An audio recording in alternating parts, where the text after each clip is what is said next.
Bienvenidos a Cruce Palabras por Telesur. Soy Luis Hernández Navarro. Y para conversar sobre su más reciente obra de teatro, Hotel Nirvana, está con nosotros en el estudio el escritor y periodista Juan Villoro, también novelista, cuentista, cronista, dramaturgo y amigo de este programa. Ya lo hemos tenido aquí en varias ocasiones. Con mucho gusto, Luis, qué gusto estar otra vez contigo. Encantado, encantado, Juan. Juan, cuando tú eras chavo, uno de tus primeros trabajos, si no el primero, fue escribir guiones de un programa de rock icónico, El Otro Lado de la Luna, donde el locutor era Emilio Ebrengi, una institución ahí en Radio Educación, y recuperabas el mundo del rock pesado, que era imposible escuchar en las estaciones comerciales. Ahora nos obsequias una obra de teatro que transcurre formalmente en los 60s, ¿no?, alrededor de la expansión de la conciencia y la experimentación con el LSD, con los hongos. ¿Qué relación hay entre una cosa y la otra? Mira, a mí me parecía muy importante, Luis, cuando nosotros hacíamos este programa de radio, no solamente transmitir música, que efectivamente en aquella época toda la radio comercial le había dado la espalda al rock progresivo, al rock pesado, a la experimentación que estaba ocurriendo con el rock sinfónico, en fin, tantas búsquedas de la época.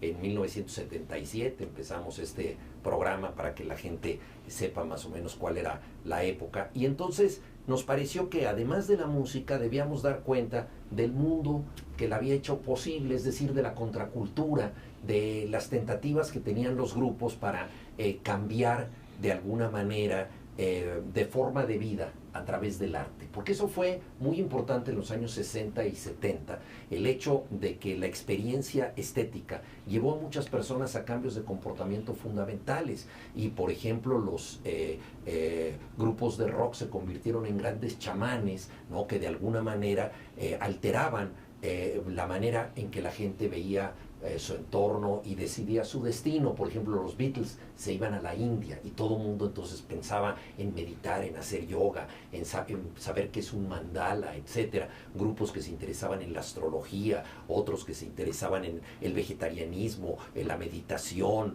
en fin, había muchas búsquedas, y una de ellas, de las más importantes, tuvo que ver con la expansión de la conciencia.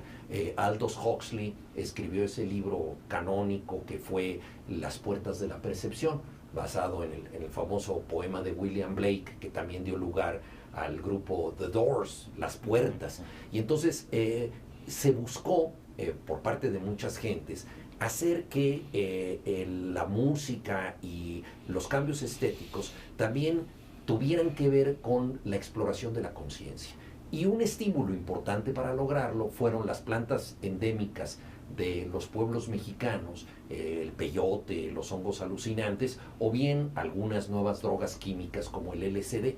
Y a mí desde entonces me interesó mucho una figura icónica, que es la de Timothy Leary, profesor de psicología en la Universidad de Harvard. Más de 60 veces hecho prisionero. Efectivamente, tiene un récord total. Una de ellas se liberó porque le hicieron un test psicológico y él había diseñado ese test psicológico. Entonces le aplicaron la prueba que él mismo había diseñado y contestó de tal manera que lo pusieron en una parte de la cárcel muy poco custodiada y se escapó con facilidad.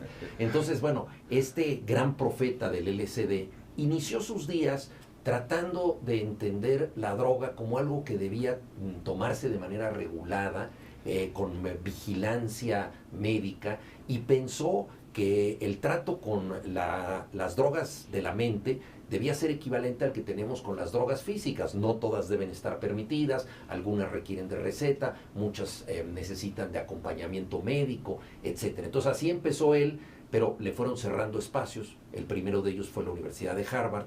Se refugió en México, en Zihuatanejo, y entonces en un hotel él hizo ahí la sede mundial de la expansión de la conciencia. hubo varios veranos en que nuestro país fue ese lugar al que llegaban peregrinando los grandes poetas de la generación beat, músicos de rock, de jazz, artistas, agentes de la CIA, por supuesto que siempre están presentes en todo, miembros del gobierno mexicano, miembros del gobierno estadounidense. Entonces, a mí me interesó mucho, no solo la figura de Timothy Leary, que venía de aquella frecuentación que yo había tenido con la contracultura cuando escribía los guiones para El lado oscuro de la luna, sino también me interesaron dos cosas que me resonaban mucho como testigo mexicano, Luis, que es, por un lado, que todo esto venía de un contacto que tanto Aldous Huxley como Timothy Leary, como muchos otros, habían tenido con los pueblos originarios de México.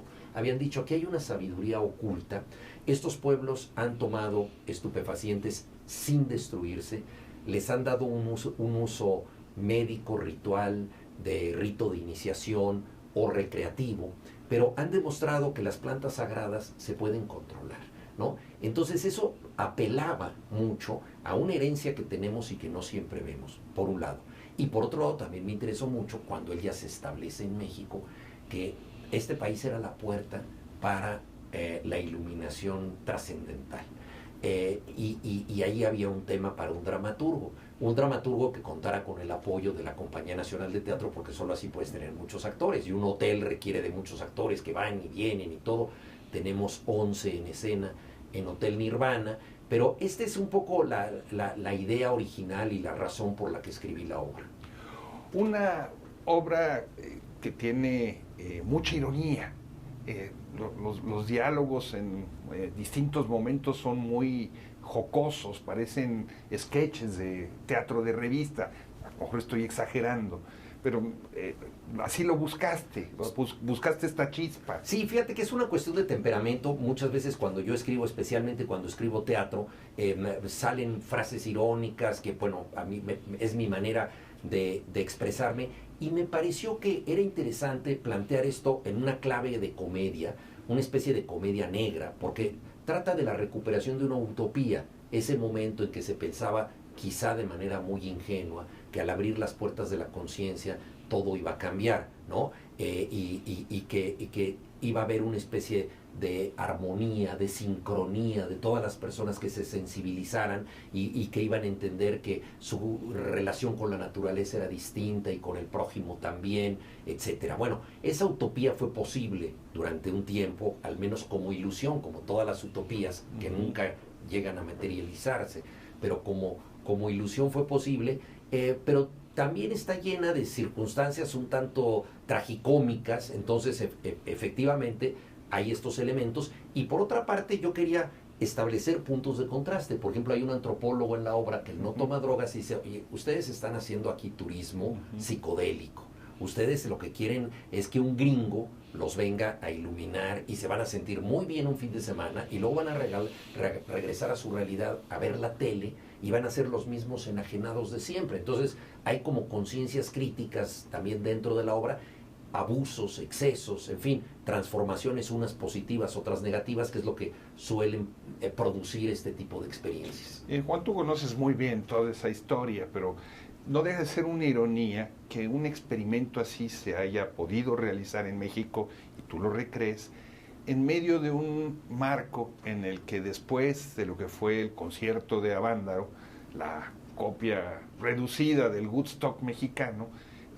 se haya venido una campaña de estigmatización contra los jóvenes, se hayan cerrado los cafés donde se tocaba el rock, se haya prohibido obras como Her.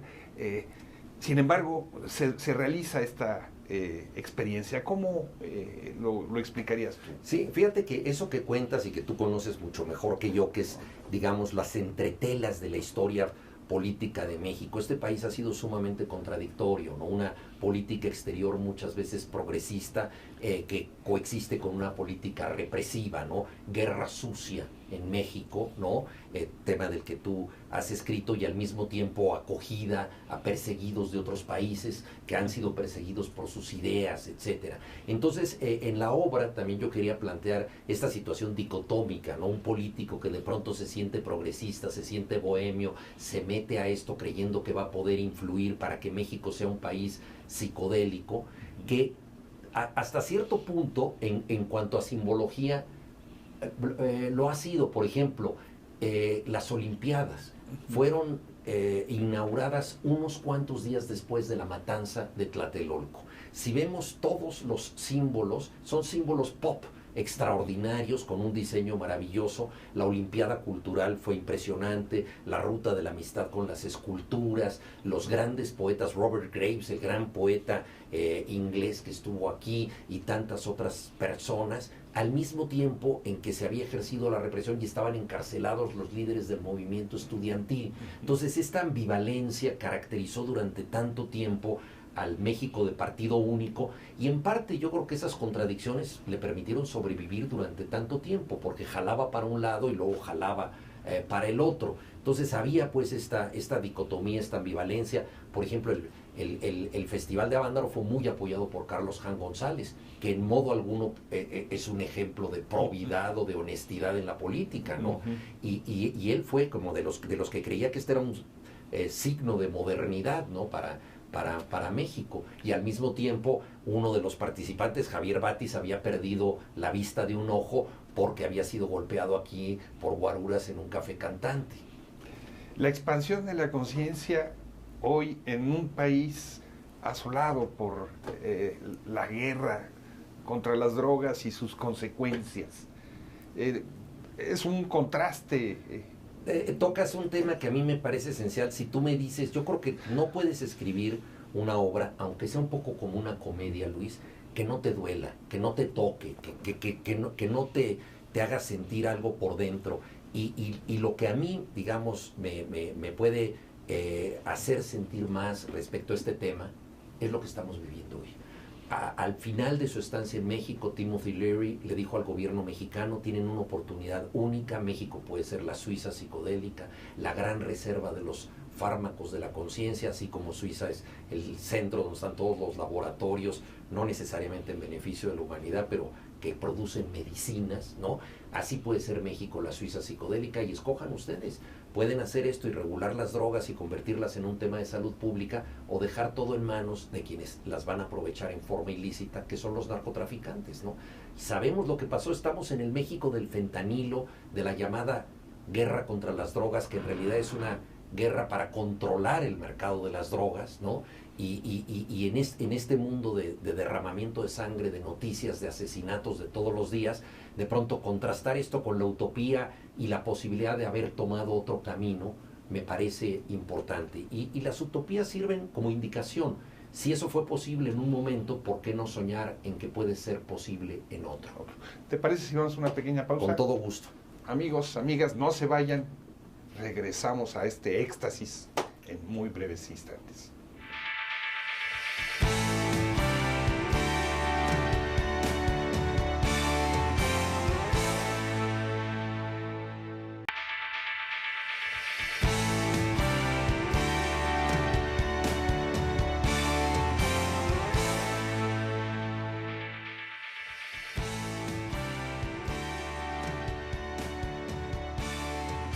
Estamos ya de vuelta en este cruce de palabras con el escritor y periodista Juan Villoro, conversando sobre su más reciente obra de teatro, Hotel Nirvana.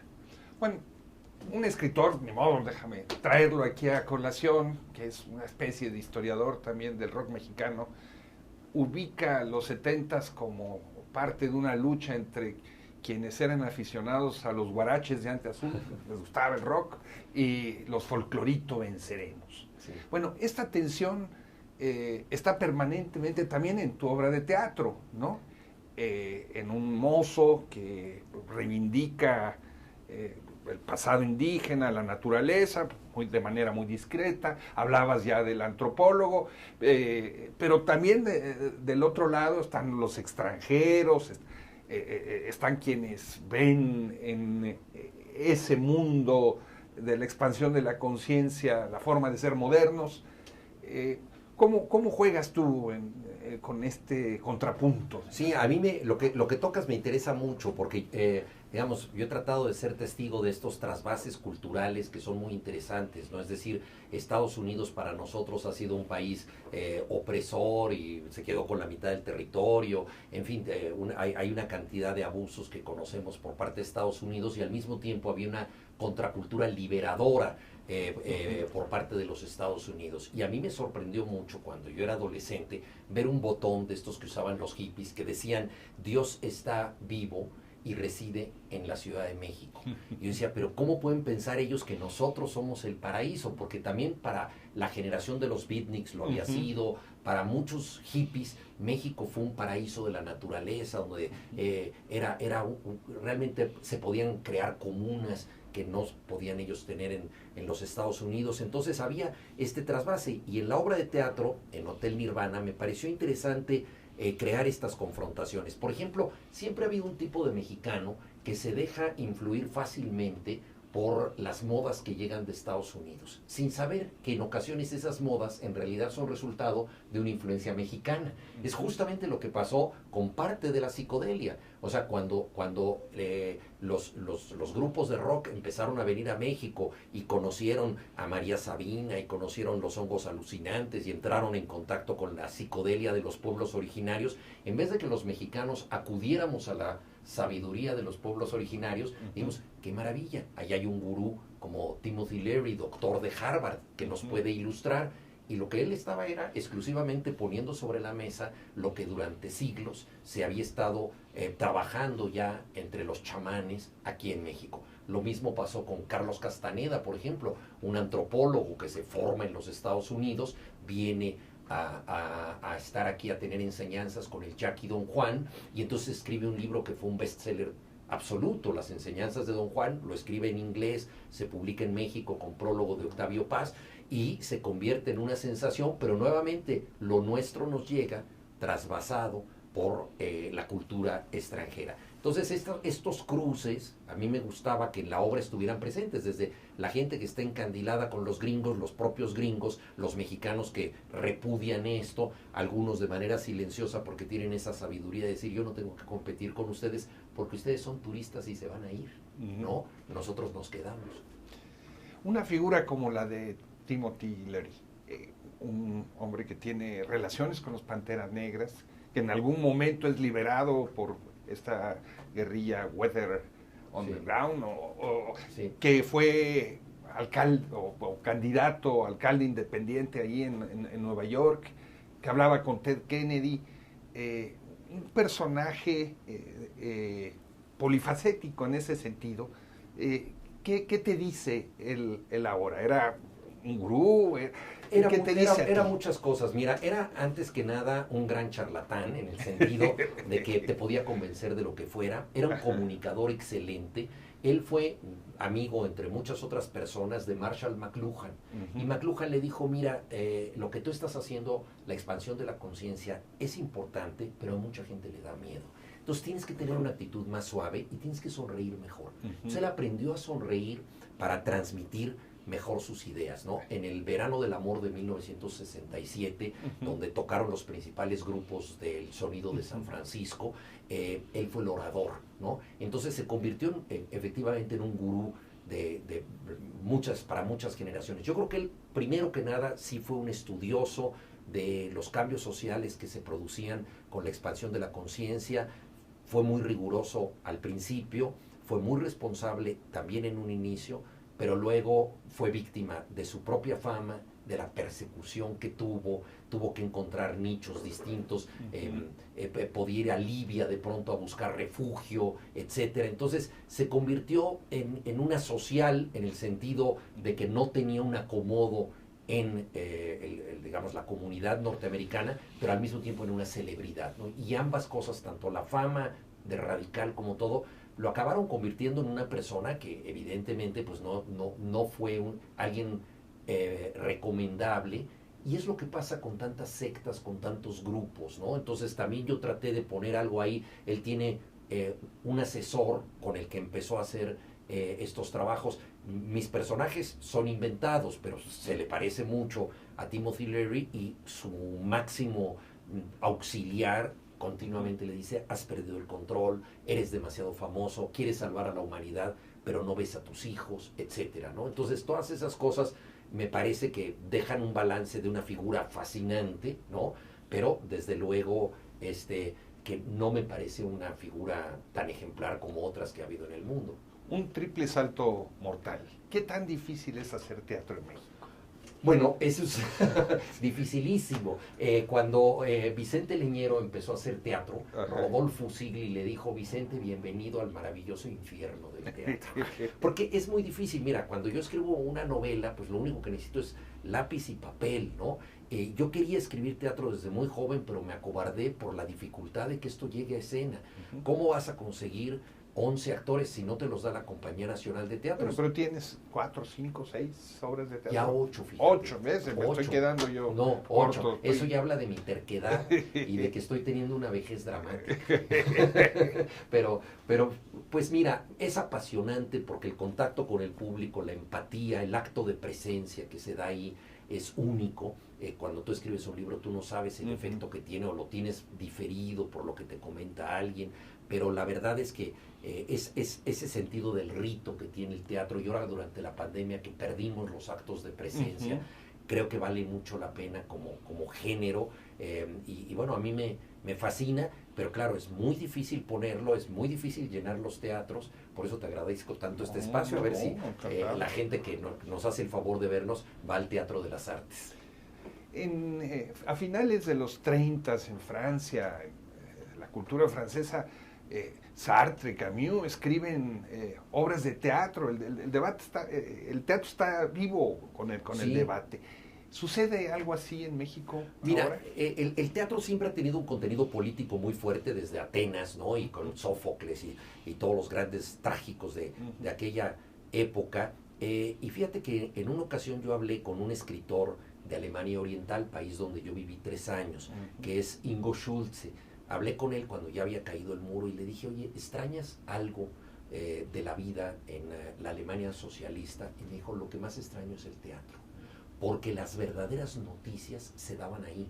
Lo que se decía entre telones, entre líneas, era lo más importante. Y la gente iba al teatro como a un mitin político emocional.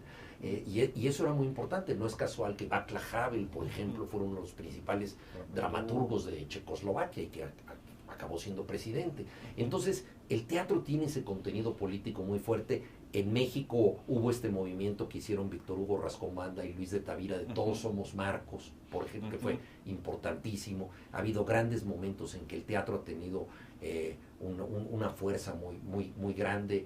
El teatro campesino de Oxolotán en Tabasco, recordarás tú que era el pueblo entero convertido en teatro, o las demostraciones de los zapatistas, que ahora en Dolores Hidalgo, que fuimos ahí, hubo un día entero en que solo hubo obras de teatro.